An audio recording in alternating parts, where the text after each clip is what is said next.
یہاں اللہ کے تقوی کا جو مقام اور مرتبہ واضح کیا جا رہا ہے، اللہ کی نگاہ میں اگر واقعتاً حقیقی تقوی ہے، صحیح تقوی ہے، قلب کا تقوی ہے، جیسے کہ حضور فرماتے تھے اپنے دست مبارک سے 3 مرتبہ آپ نے اشارہ کیا اپنے سیرہ مبارک کی طرف، التقوی ہا ہونا، التقوی ہا ہونا، تقوی یہاں ہوتا ہے، دل میں تقوی ہے تو تقوی ہے، باقی لباس اور وضاقت یہ ساری متقیوں کسی بنا لی اور اندر کا معاملہ نہیں ہے تو یہ بہروپ ہے، یہ تقوی نہیں ہے۔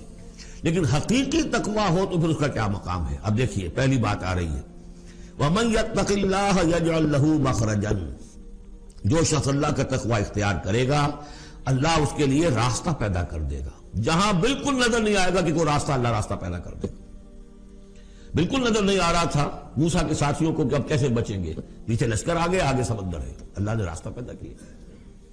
خود حضرت ابو بکر کا جو حال ہو گیا تھا کہ حضور اگر انہوں نے ذرا بھی دیکھ لیا، نیچے اپنے قدموں کی طرف بھی نگاہ ڈالی تو ہم نظر آ جائیں گے، آپ نے فرمایا لا تحزن ان اللہ معنا، راستہ نکالتا اللہ۔ پھر حضور گئے طائف، لیکن وہاں سے خالی ہاتھ آئے، مدینے میں اللہ نے خود ہی کھڑکی کھول دی، 6 آدمی ایمان لے آئے، آپ گئے ہی نہیں اور وہاں انقلاب بھی آ گیا۔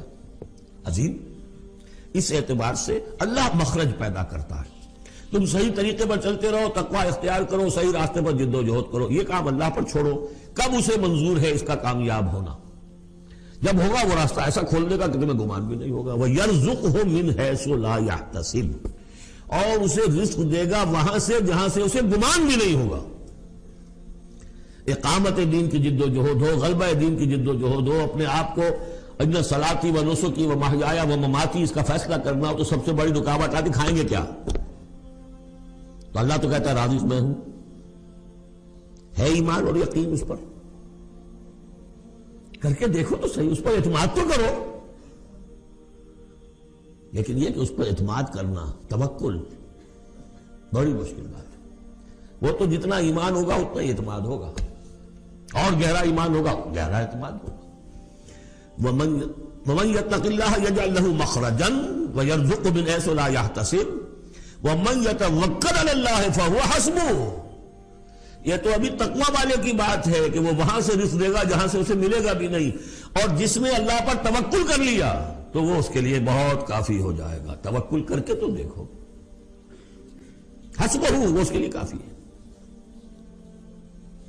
یہاں تک فرمایا ہے حدیث قدسی میں، حدیث میں، من کان فی حاجت اخیہ کان اللہ فی حاجتہ، اگر کوئی مسلمان اپنے کسی بھائی کی ضرورت پوری کرنے میں لگ رہا ہے، اپنا وقت صرف کر رہا ہے، اللہ اس کی ضرورت پوری کرنی شروع کر دیتا ہے۔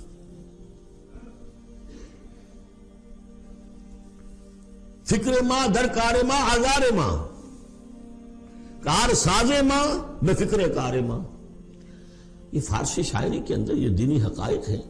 کار ساز ماں بے فکر کار ماں، میرا کارساز میرے کاموں کی فکر کر رہا ہے، میں نے اپنے آپ کو اس کے کام کے لیے لگا دیا۔